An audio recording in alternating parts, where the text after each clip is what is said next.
tous, bienvenue encore ce matin et que le Seigneur soit avec chacun de nous. J'aimerais avec vous ce matin lire un verset de la parole de Dieu dans Exode, le chapitre 9, verset 34.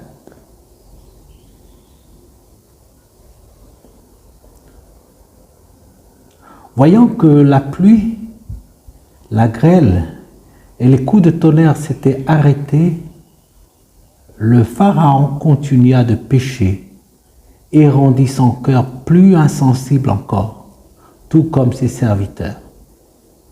Que le Seigneur bénisse sa parole. Dans ce passage que nous venons de lire, dans le livre d'Exode,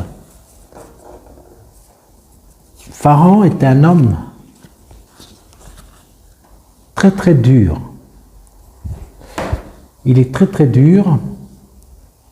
C'est un roi païen qui exploitait le peuple de Dieu comme des esclaves. Ainsi Dieu a écouté la souffrance du peuple d'Israël, son peuple. Il a décidé de les délivrer par son serviteur Moïse. Et ce matin, ce que nous allons partager ensemble, c'était le 7e fléau que Dieu a envoyé sur l'Égypte. C'est la grêle et la foudre. Tout l'Égypte était ravagé par la grêle et la foudre. Les hommes dans les champs, les bêtes, les récoltes et les arbres se brisent sous la puissance de la grêle. Voyant cela, Pharaon appelle de nouveau Moïse, le porte-parole de Dieu et chef du peuple, pour arrêter cette catastrophe. Moïse leva la main vers le ciel et la grêle s'arrêta, ainsi que la foudre. C'est ainsi que Pharaon reconnaît ici la puissance de Dieu. Et il reconnaît qu'il est coupable, lui et son peuple. Alors il insiste auprès de Moïse pour qu'il prie en sa faveur. Moïse fit cette demande et Dieu l'accorda. Et que fit Pharaon par la suite? Après cela, il continua de pécher et rendit son cœur plus insensible encore, tout comme ses serviteurs.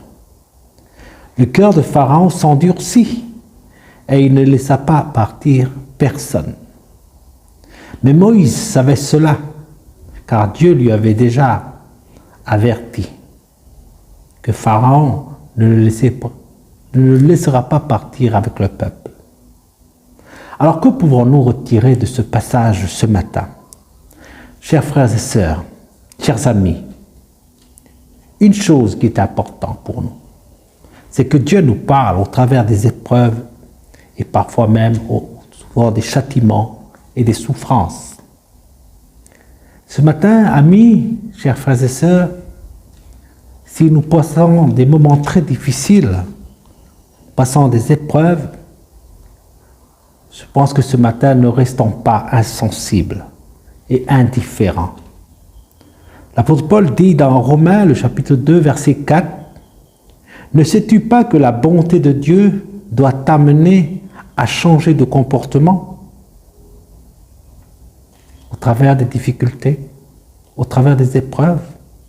Dieu te pousse à la repentance. » C'est vrai que dans le monde entier aujourd'hui, même notre pays, des pays qui sont retirés dans le Pacifique seuls, nous traversons aussi en ce moment une grande épreuve. Le coronavirus qui fait ravage partout dans le monde. Dieu nous appelle, à travers de la parole de Dieu, à ne pas vivre aussi dans l'angoisse et la peur, mais plutôt à se tourner vers lui, à chercher sa face, à se repentir. Il nous exhorte aussi à revoir notre vie, notre façon de marcher.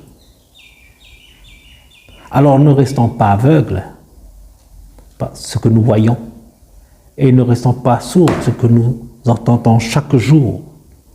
Mais le temps passe. Il se peut que demain, les choses reviennent normalement. Et nous allons oublier tout ce que nous avons vécu comme souffrance, comme épreuve. Et nous allons faire comme Pharaon. Rester encore endurci dans le cœur. Oublier ce qui était en arrière. Non, je pense que dans ces moments-là, nous devons nous tourner vers le Seigneur. Comme dit Paul, ne sais-tu pas que la bonté de Dieu doit t'amener à changer de comportement? Voilà les temps favorables pour se repentir et accepter Jésus comme Seigneur et Sauveur dans ta vie. Si demain les temps reviennent normalement, même notre vie aussi oubliera facilement ce que Dieu nous a donné, les épreuves que nous avons endurées. Alors il est temps, c'est le bon moment de se donner pleinement à Christ. Amen.